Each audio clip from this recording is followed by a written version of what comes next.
jalqabbii wanuma hunda keessatti jalqabni ati waan san ittiin jalqabdu baay'ee murteessaadha. Baay'ee murteessaadha wanuma fedhe keessatti jaalala ta'ee bultii ta'ee hojii ta'ee waa hunda keessatti jalqabbiin ati ittiin waan san jalqabdu murteessaadha. Kanammoo viidiyoo kana irratti wajjin ilaalla. Harka fuune hordoftoota chaanaalaa Ahmad Oroo. Waan tokko yeroo jalqabnu jalqaba saasan qajeelatti beekuu qabna. Sababni isaa wanni ati jalqabdu sun adeemsa keessaa waan biraatitti jijjiirama. Fakkeenyaaf hojii wayita jalqabuu barbaaddu jal'isteetumaan ebalu hojjetee hojii kanaan guddate jettee jal'istee hojii san hojjechuu hin qabdu. Sababni isaa inni akka itti hojjetu beeka. Hojii san osoo ittiin seenin dura tasa qorachuu danda'a yookaan hojii san nama biraa wajjin hojjetee isarraa baratee san booda dhuunfatti hojii san fudhatee ittiin dalaguu danda'e ta'a. Kanaafuu osoo hojiitti hin seenin dura waa'ee hojii sanii beekuu qabda. Laakiin mata dureen har'a nurraa dubbachuu hennu firummaadha. Firummaa jalqaba firummaa takkaa akkamitti akka jalqabdee akkamitti akka dhumtu wajjin ilaalla.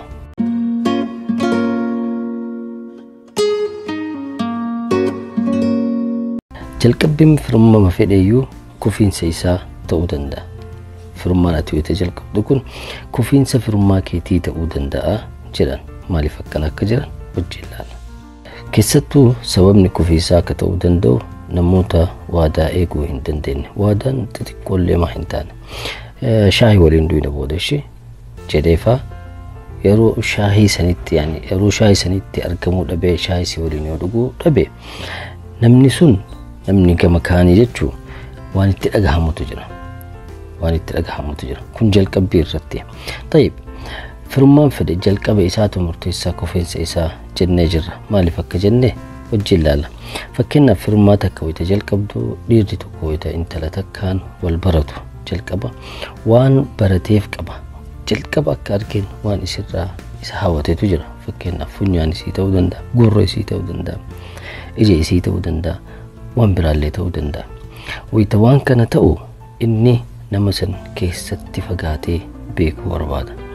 Gaafa dhaqee isii dubbisu ammoo isiin yookiin sagalee isaatu isii hawwata. Yookiin isiilleen koofiyaa inni godhatu kanatu isii hawwata. Almuun waa wayitu isii hawwata. Yeroo kana jirri lamaan wal barachuudhaaf giddiidhaan qajeelatti wal baratanii wal keessa seenanii wal beekuudhaaf deeman. Walitti harkifamaa jedhama. Laakiin akka jara lamaanitti wanni kun jaalalaa jedhanii fudhatan. Wanni kun jaalalaa miti jennee jirra. Tayyib maal inni wanni kun walii harkifama. Yaani jarri lamaan wal hawwatanii jiran. Adeemsa keessa ammoo isiilleen isa barachuudhaaf deemte. Qajeelatti keessa isaa beekuu deemte. Dur caalaa itti tolaa deema. Innis dur caalaa itti tolaa deemte. San booda arbaa ishiriinsaa waliin haasa'anii, waliin kolfanii, waliin taphatan. Bultii 15 gaama salan, bultii 20. San booda chillaa wal gochuu jalqaban. Chillaa wal gochuu yeroo jalqabanitti amma bultii 15 kana keessatti khalaas wal jaalatanii jira. Chillaa wayita wal godhuu jalqaban sanitti wal jibbaniitii miti. Sababni isaa aadaa waa walitti ta'aniif. Aadaa yaani hojii guyyaa hunda godhan. Guyyaa hunda wayita waan tokko gootu wanni sun aadaa sitti ta'a. Ati laakiin waan san jibbiteetii miti. Fakkeenyaaf ati shaayii guyyaa hunda hin dhugda. Shaayii san guyyaa hunda dhuguu kee kanaan yaani aadaa sitti ta'ee jira. Laakiin shaayii san jibbuu hin dandeettu. Hin jaalatta. Aadaallee sitti ta'ee jira. Akkasuma firummaan isaanii kunillee aadaa itti ta'ee jira. Guyyaa maraa waliin haasa'an. Yeroo aadaa walitti ta'an kana keessatti jarri lamaanuu chillaa wal jechuu dammaranii wal hir'isuu jalqaban. Laakiin wal jibbaa fi miti wanni kun. Aadaa waa walitti ta'aniif. Yeroo kanatti jarri lamaanuu qormaata dhugaa keessa seenan. Aadaa kana cabsanii yookaan itti fufan taate wal qabatanii akkuma jiraaniititti hir'atullee jechuudha. Hir'insa xiqqoo wayiitu hir'ata wayita hir'atu kanatti yoo jarri akkasumatti wal qabatanii waliin kadeeman taate jiruun isaanii itti fufuu dandeetti. Jiruun isaanii itti fuftee san booda warratti ergatanii san booda wal fuudhanii san booda caacutee hedduu falafaluu danda'an jechuudha. Laakiin warroonni itti fufan kunniin aadaa kana cabsanii erga itti fufan booda ammoo firummaan isaanii dur caalaa cimaa deemti, dur caalaa bareedaa deemti, miidhagaa deemti, ababaa ta'aa deemti, shittoo ta'aa deemti. Maaliif aadaa kana cabsanii bira taruu waan danda'aniif jechuu jiruun isaanii hin miidhagdi jechuudha. Warroonni adda bahanillee sababa qabu, sababa maleetii miti. Sababni isaa gama tokkotu yookaan isatu yookaan isiitu kunuunsa seeraan alaa gama kaanitiif kenna. Barachuuni waan barbaaduuf, beekuuni waan barbaaduuf nama firummaa waliin uumuu barbaadu kun nama akkamiiti, bareeduma fuula isaa kana duuba maaltu jira jedhee waan beekuu barbaaduuf akka malee itti futuna. Yeroo itti futuna kana ammoo gamni kun kunuunsa kana argatee nama kanaanillee wal baratee akkasumatti akka itti fufu barbaada. Kunuunsi kun akkasumatti akka itti fufu barbaada. Waliin haasa'uun waliin haasa'uun sunniin waliin turuun sunniin akkasuma akka turuu barbaada. Laakiin aadaan hin dhufti.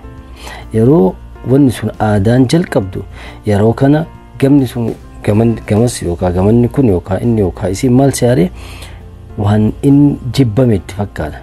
Akka jalqabaasanii miti. Bar jijjiiramtee jirta waliin jechuu jalqaban.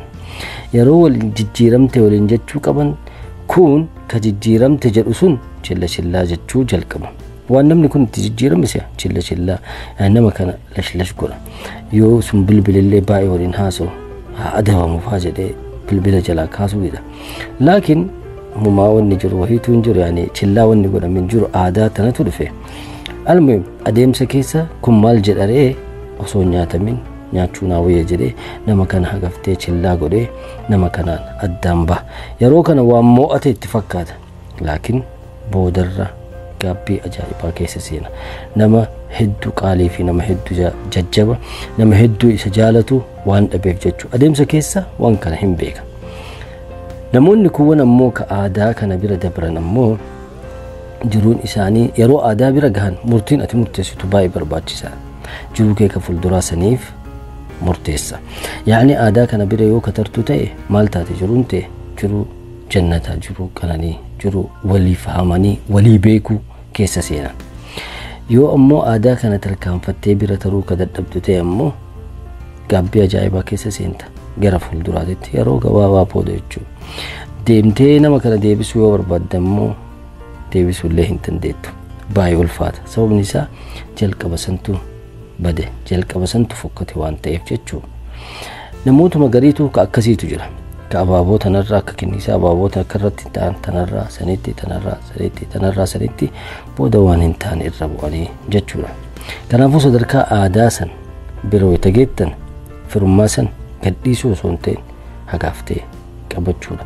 Dhiirris dubartiinis akka jiruun itti fuftu. Jiruun akkanumatti itti fufte. Walii beekanii walii fahamanii jechuudha. Kun akkana tole as geennee jirra xumurree jirra. Gaaffii yoo qabaattan gaafachuu hin dandeettan. Gaaffii waan ammaasuufni kana ilaalchisee yoo gaaffii qabaattan taate barreessuu hin dandeettan. Barsiisa isinitti ta'eessa dhiifama. Yoo haaraa taate immoo subscribe gochuu hin dagatin chaanaala kiyya. Wantoota adda addaa seenaawwan adda addaa keessaa argatta. Akkasuma like godhii share ammoo gochuu hin dagatin. Share gochuun kee namoota biraa akka chaanaala kana baratan goota jechuudha. Keessattuu manuma 5-6 deemtan kokkaatee nama kana subscribe godhaa yoo jetteen galata guddaa qabda. Nama beektu hiriyoota kee hundaaf share godhi. Viidiyoo biraatiin akka walitti deebinutti nagaan naaf tura. Xumuree jira. Keessina viidiyoo biraa ilaaluu hin dandeetta deemtee chaanaaluma kee keessaa lallaalii barbaadde. Yung barbaadeen gara biraallee deemuu hin dandeetta.